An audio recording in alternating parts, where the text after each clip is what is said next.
रब्ब इश्रह ली सदरी व यस्सिर ली अमरी वाहलुल उक़दतम मिन लिसानी यफ़क़हू क़ौली आमीन या रब्बल आलमीन। जिस मौजू पर मुझे इज़हार ख्याल करना है, जो अभी आपके सामने आ चुका है, फ़रीज़ाए इक़ामत दीन और हमारी ज़िम्मेदारियाँ, और ये उन्वान जिस आया मुबारका से माखूज़ है, ये आया मुबारका ज़ाहिर है कुरान मजीद का हमेशा हिस्सा रही है। लेकिन ये कि हम तारीख़ इस्लाम में देखते हैं कि इस फरीज़े को इससे आज से 1 सदी पहले या उससे पहले नहीं जाना जाता था। इसको असर नो रोशनास कराया गया, सामने लाया गया, उजागर किया गया, वाज़े किया गया। तो कुरान मजीद में ये आयत तो मौजूद थी, तो इसके क्या मानी थे लोगों के सामने, वो क्या इससे मुराद लेते थे, इस इकामत दीन का क्या तसव्वुर था जो साबका मुफस्सिरीन बयान करते थे। ये तो पहला सवाल है हमारे सामने, और ये होना चाहिए। इसी के ज़ैल में ये बात समझ लीजिए कि जब तक ये चीज़ें खुल के हमारे सामने नहीं आएंगी, उस वक़्त तक बड़ा मुश्किल होगा कि हम किसी दूसरे को इकामत दीन के काम के लिए कायल कर सकें, उसे समझा सकें। अच्छा, दूसरे की बात तो फिर भी बात की है। पहली बात यह कि ख़ुद हम वो कुर्बानियाँ दे सकें जो इकामत दीन के लिए दरकार हैं। जब तक इस मामले में हमें क्लियरिटी नहीं होगी तो हम खुद भी वो काम नहीं कर सकेंगे। और आखिरी बात इस ज़िम्मन में ये है कि हम खुद उस मुगालते का शिकार हो जाएंगे जो 13 सदियों तक उम्मत में राइज रहा है।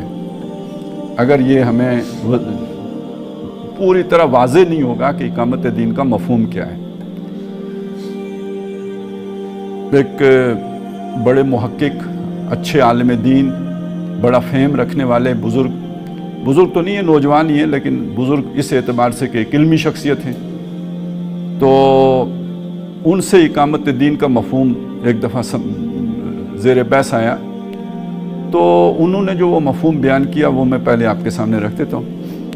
वो फरमाने लगे कि देखें, आपने अगर किसी को नमाज़ पढ़ने की तलकीन की है, या एक बंदा नमाज़ पढ़ता है लेकिन वो सही नहीं पढ़ता, तो आपने उसकी नमाज सही करवा दी है, तो ये भी इकामत दीन का काम किया।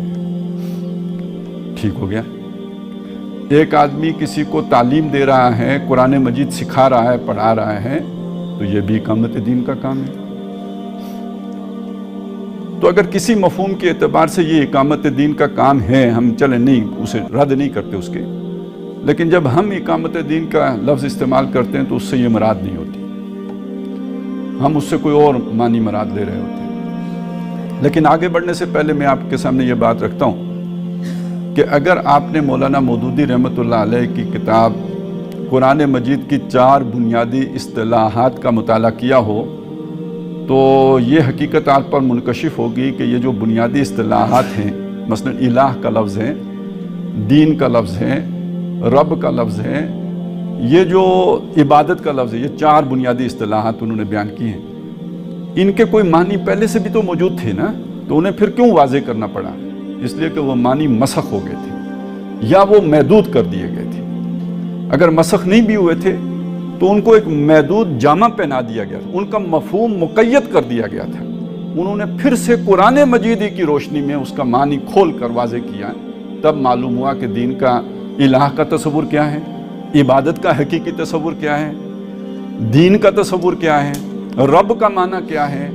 ये सारे मानी इनके अंदर मुरूर अय्याम के साथ, वक्त गुजरने के साथ साथ तगय्युर और तबद्दुल हो गया था, तो उसे गोया दोबारा ताज़ा करना पड़ा। तो मैं अब ये बात कहना चाहता हूँ कि ख़ुद इकामत दीन के साथ भी, चूँकि इसमें भी दीन का लफ्ज़ आया है, तो दीन का एक तसव्वुर वो है कि जो कुरान मजीद की रोशनी में कुरान मजीद की 4 बुनियादी इस्तिलाहात में मौलाना मौदूदी ने मुअय्यन किया है, और एक रवायती मफ़हूम है दीन का।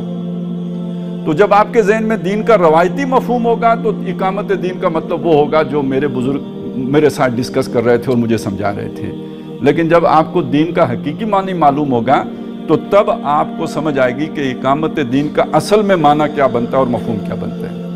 अब उस हकीकी माने को समझने की ज़रूरत है।